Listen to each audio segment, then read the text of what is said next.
In this video we look at finding the midpoint and the length of a line. If you're revising, you can pause the video and have a go at these two examples. Now your teacher may use one of these or slight variation, so I'll go through everything that's on here and something hopefully will ring a bell. As long as you understand one of these formulas and can use it, that's fine. If we look at this line segment, that's the line that takes you from this coordinate, we've called it x1, y1, x1 for the x value and y1 for the y value. So this is your x1, this is your y1, and then takes you to the point x2, y2, so this would be your x2 and your y2. We'll even label those on, x1 and x2 and y1, y2. Now in the question there'll be numbers. This is just the general formula.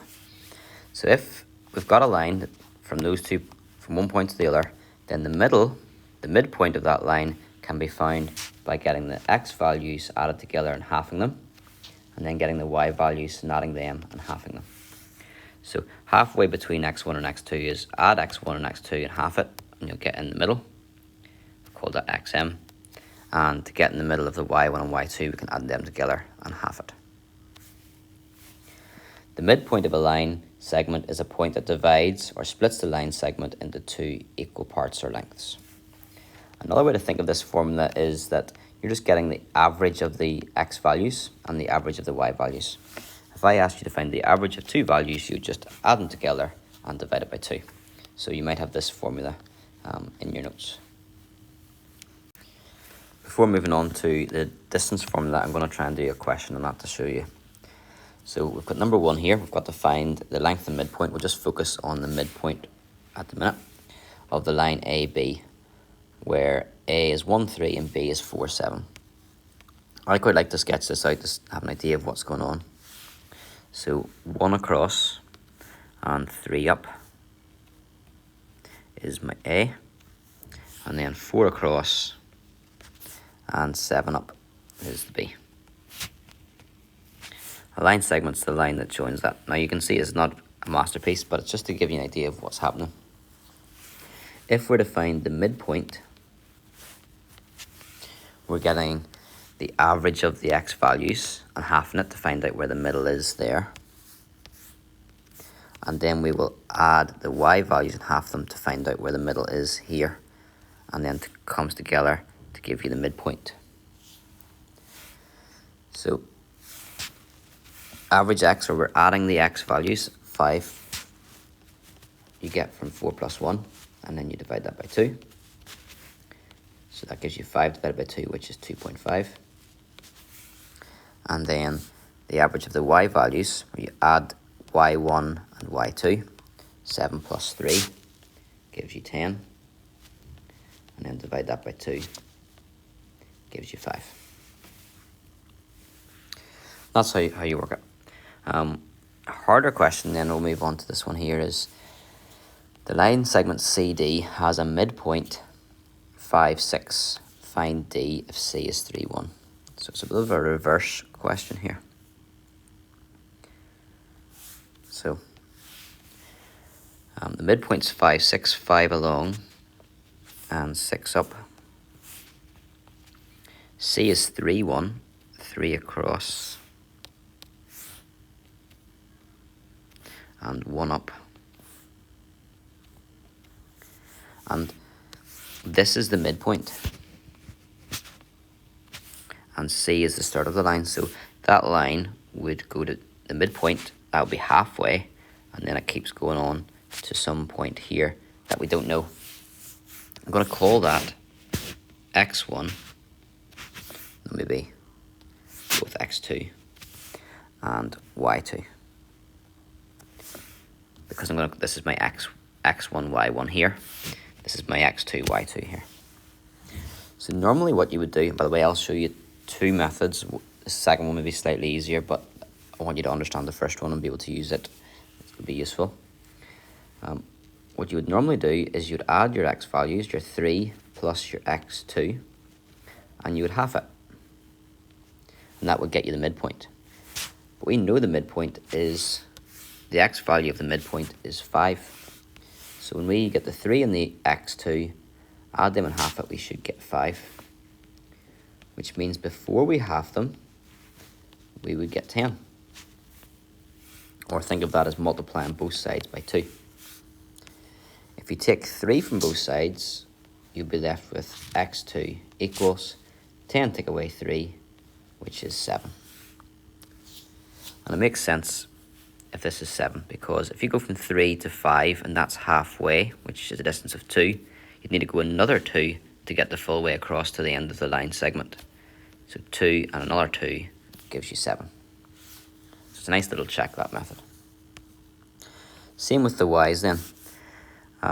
If you're getting the midpoint, you would add your two y values and half it, and you should get the middle value.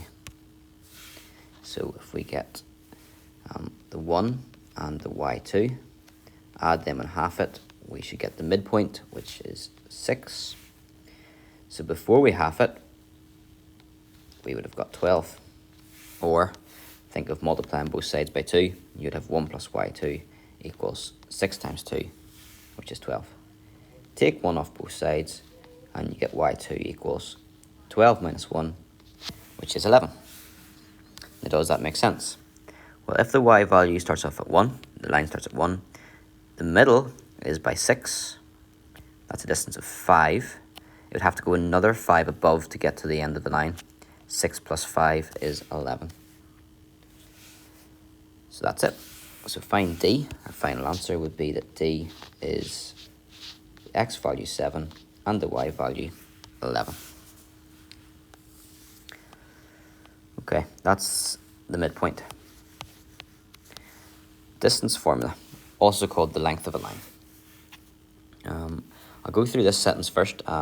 If you draw it out, like so, the length of a line segment can be found by plotting the endpoints, drawing a right angled triangle, like here, and then using Pythagoras' theorem.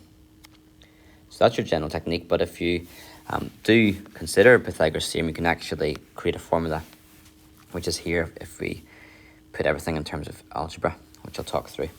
You don't need to know this formula, you can just do Pythagoras' theorem if you draw it out.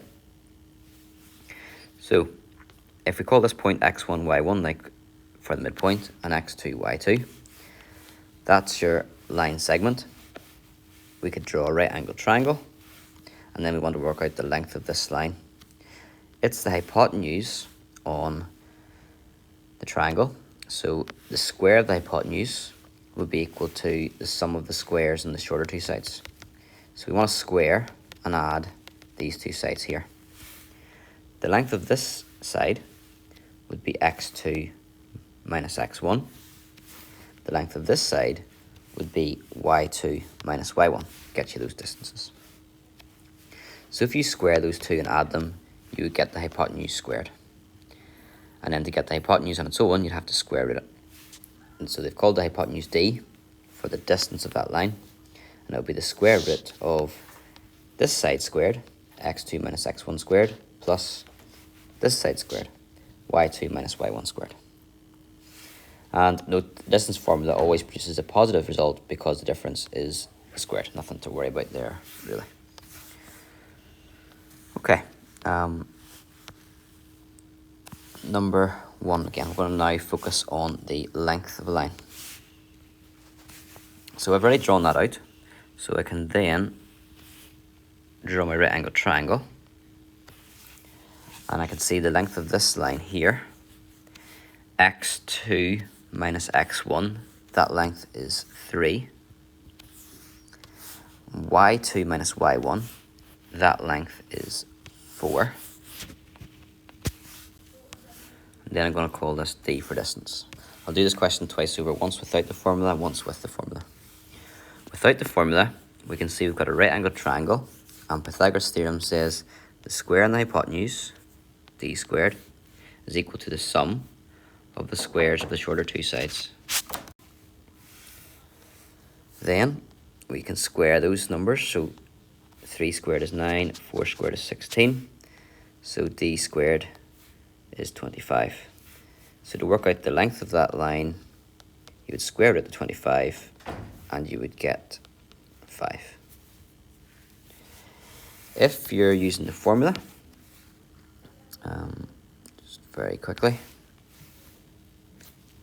bring that down.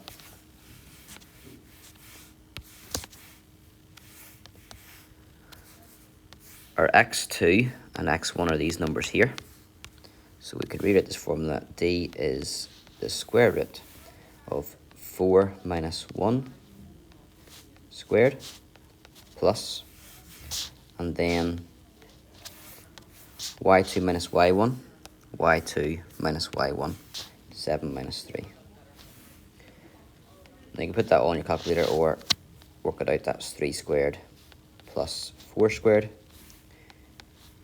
That's the square root of 9 plus 16, which is the square root of 25, which is 5.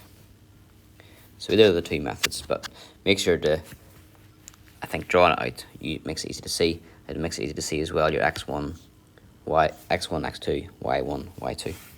Some people might label it there straight from the start. Like you might have went straight into this question and went, we'll call that x1, y1, x2, y2, and go into the formula.